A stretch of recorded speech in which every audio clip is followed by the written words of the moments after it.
What's up, guys? So this is going to be a little bit of a different video today, mainly indoors. Not supercar related, but it's going to lean into that, so bear with me. Today, I'm going to be exploring the whole new world of 3D printing.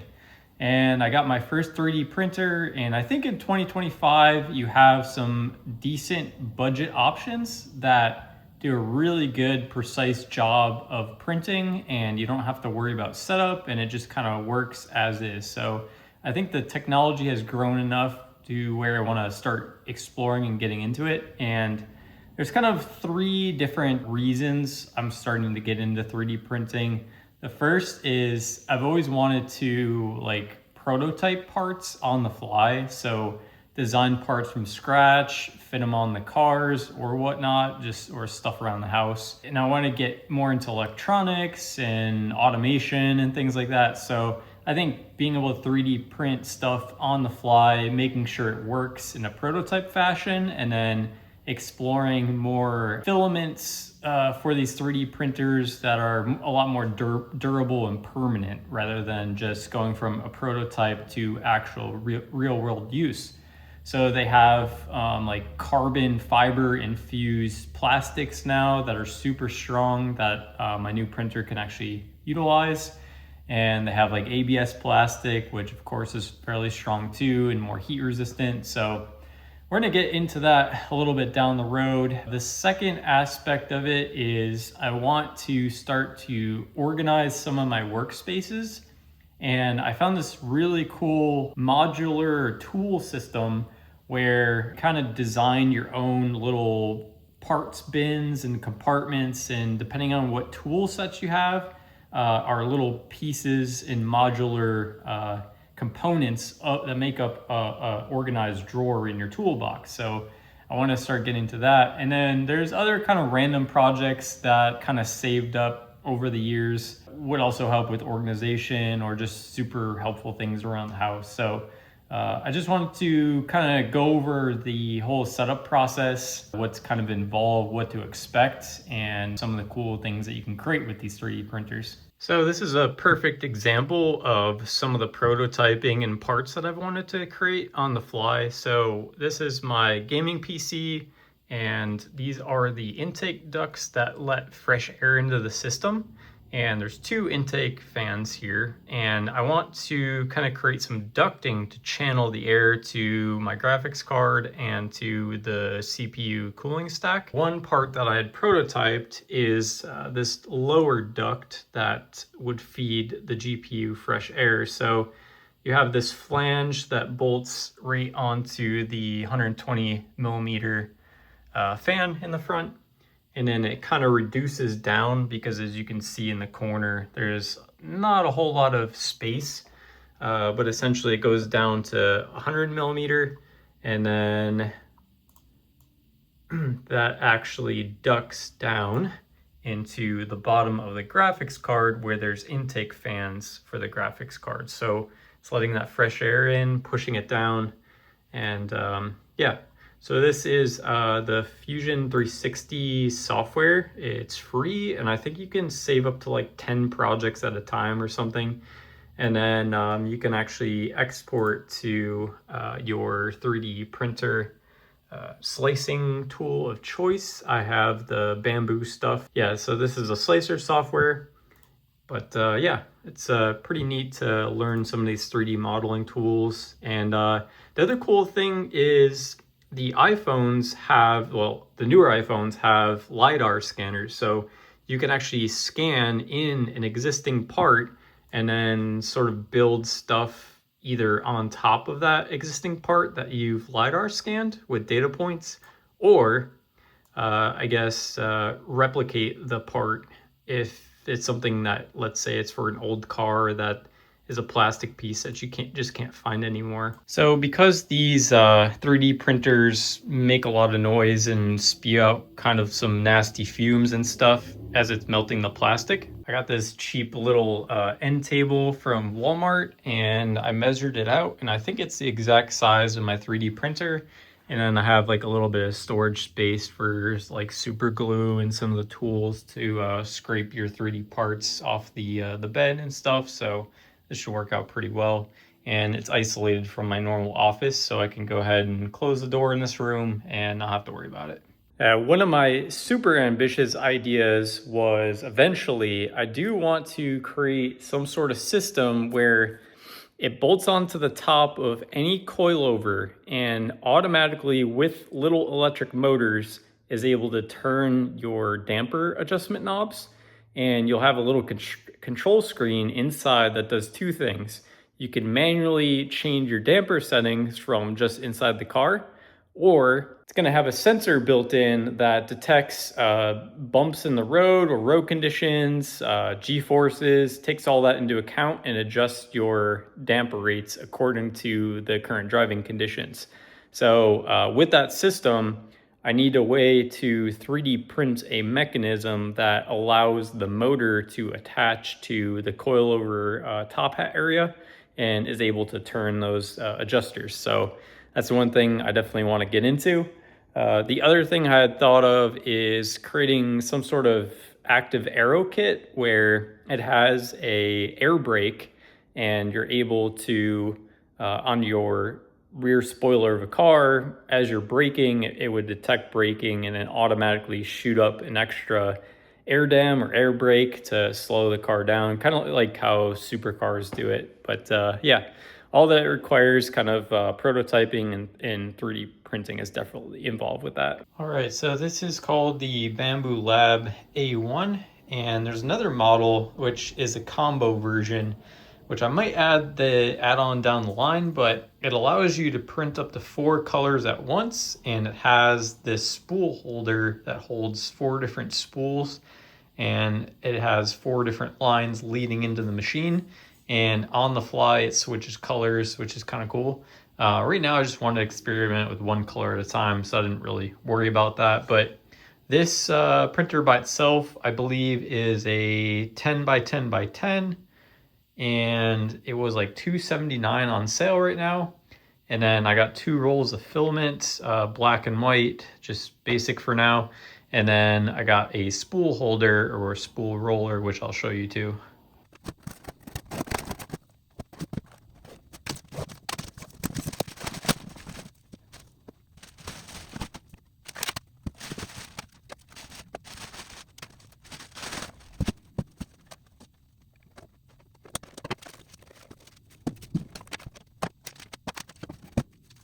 So it looks like with shipping, they have some of these blocks that hold the Z-axis in place in the back. You're supposed to remove these.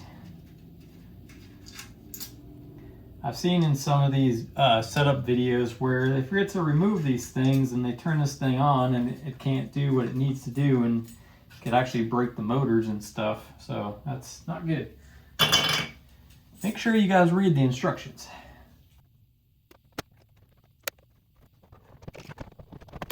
So now it looks like I have to assemble these 2 halves together, the bed and the frame. And there's like these little green screw areas where you have to screw all these in, so I'll do that now.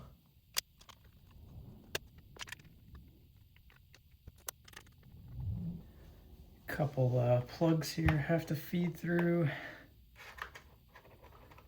Gotta say, this is pretty well thought out, this machine. Just the cable routing and the plugs and everything. It's a pretty neat little system here so far.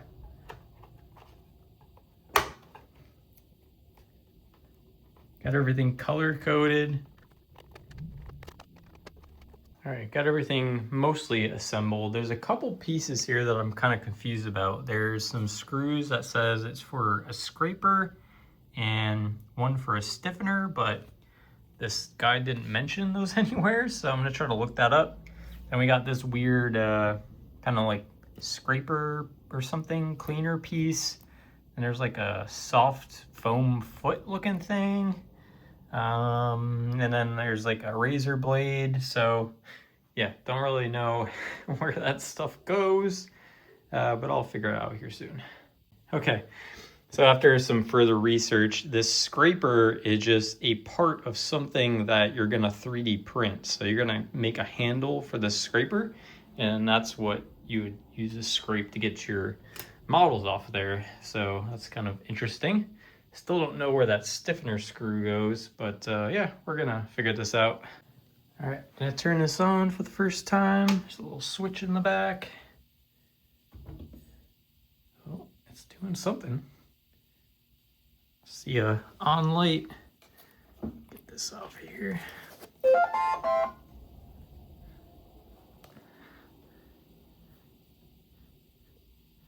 Just gonna run through the setup guide off screen because I have to type in my Wi-Fi information, which I don't really want to share in the internet.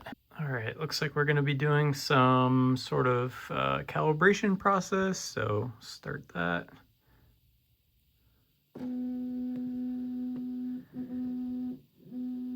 This thing even has motor noise cancellation, so it auto cancels out any kind of noise. So it's calibrating all that.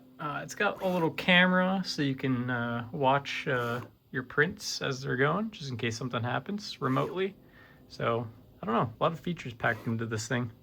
Okay, after all the calibration, we're starting our first print, which is actually that scraper tool I was talking about earlier. So we're gonna see how this goes. I'm pretty excited. Okay, so this is the scraper I made. Kind of hard to see, but yeah, pretty sturdy. It's all infilled on the inside, so it has rigidity, but it's still lightweight. But that print quality is pretty amazing. There's no straggly little pieces anywhere like most 3D printers, and the accuracy looks super good. So really happy with the way this turned out. It doesn't need any like sanding or anything like that. But straight out of the box for the first ever print, it's pretty dang good.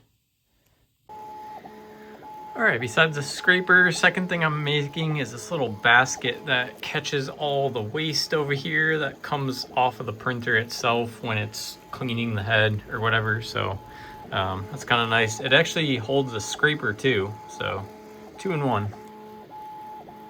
Just a small update here. I made this basket to catch all the waste when it cleans the head. And it's actually very, very sturdy. I mean, look at this pattern here.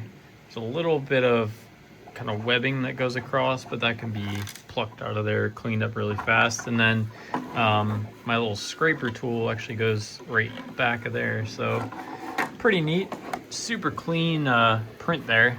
No real mess ups or anything. And then printing off this little scooper.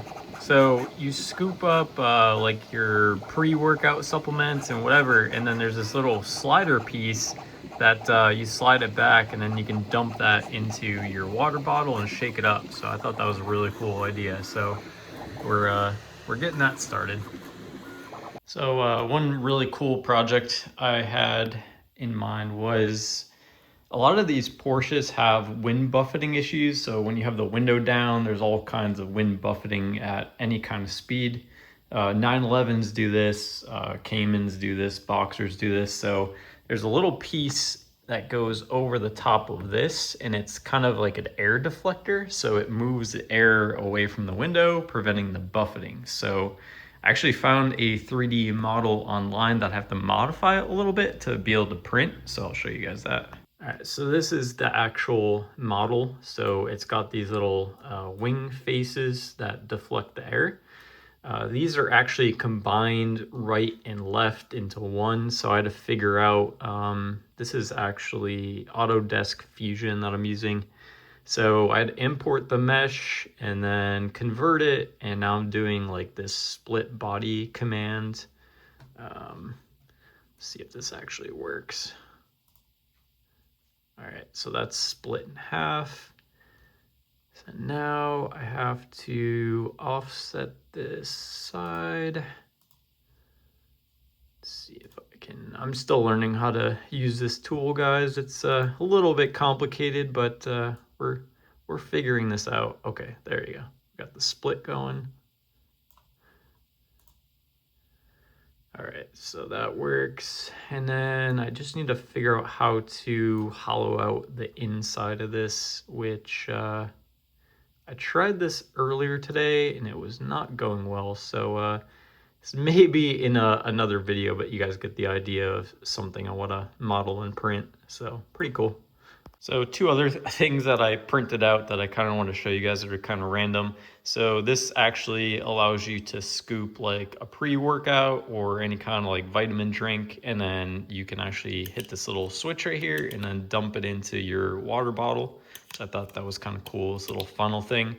And then when I'm on the trail hiking with my dog, I can screw this into a water bottle and then pour some water out for him to drink.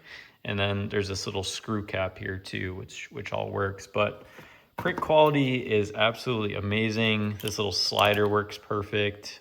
So I don't know, it's going pretty well so far, I would say. Next thing I'm printing is this little SD card holder that also holds USB sticks as well. So it's a kind of handy little thing to have on my desk. But yeah, let me know in the comments if you guys have any cool like car related ideas of stuff I could 3D print.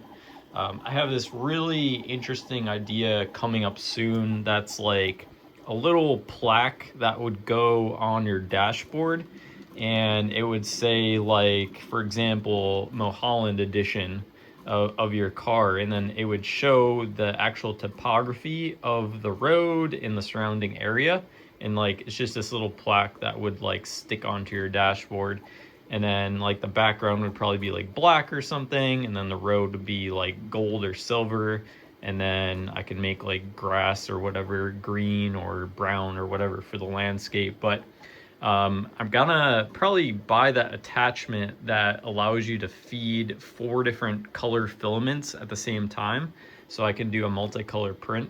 So that'll be kind of game changing and a level up from what I have now.